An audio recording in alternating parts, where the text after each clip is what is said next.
Good afternoon, church. I'm going to try my best to go through this speech.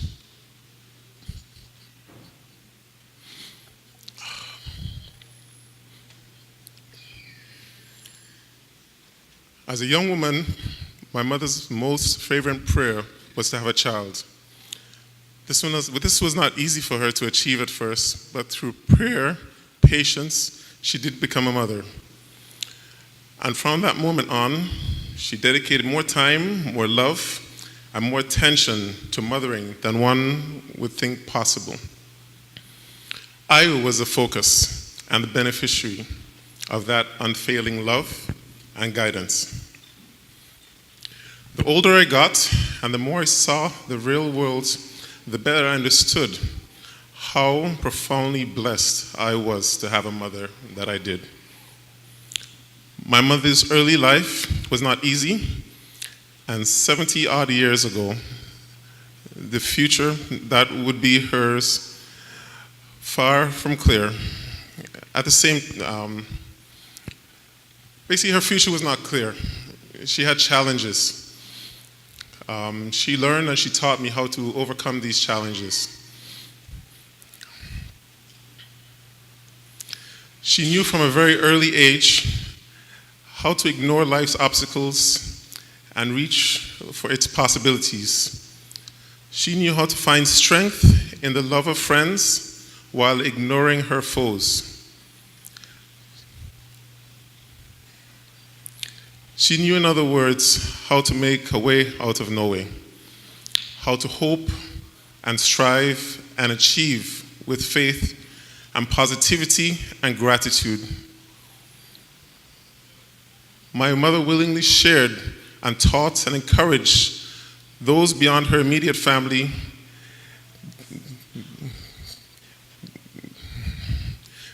gladly assisting those still striving and trying to find their way, all across this country and for many more. They are young people of talent, drive, and ability, striving as my mother once did. By the grace of God and their tireless striving, my mother's many dreams over the course of her life came true. And she considered it a sacred honor and a blessing not only to worship at Zion Moravian Church, but indeed she served as organist here for 32 years. My mother devoted her life to my father, my son, that's Khalid, and me. And her death makes it clear how central her love and attention were to the family's sense of peace and well-being. My mother taught me many, many things. And I think the poem, If, speaks of the importance of being able to walk with kings without losing the common touch. I think that was probably one of the most important lessons she taught me. And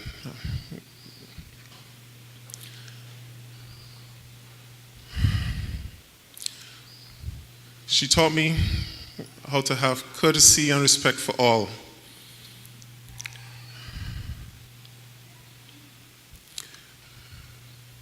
What people may not know, my mother always smiled. Everyone thought she would not show her pain. When she went for her surgery, she was in pain with her back, but she still smiled. When we were in the airport in Miami, she asked me for one thing. I was very strict with her diet, but she asked me for a cheeseburger. She hadn't had one in years. And I said, you know what? We'll have a cheeseburger. And of course, she pointed away, so I looked away and she stole some of my fries.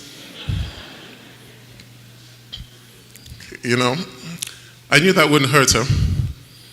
I mean, when we went to Jamaica, I had tried the best. I had the best. And I did everything I can for her. When she was told that she couldn't have the surgery, that's one of the first times I saw my mother cry. And she said, the doctor told her if she has a surgery, she might die on the table. She said, you know what? let's do it, because she couldn't take it anymore. But I will say, after the minor procedure we had, when she was in her room, she was resting. She asked for water, like we were told before. I was fortunate to be able to give her the juice. And in talking to her, the other doctor, Dr. Charles, was sitting in the room. My mother looked up at me. She was on a monitor, and we were able to see that her heart raced from 110 beats a minute up to 256 while she was looking at me. It stayed there for about 5 seconds, and then it stopped.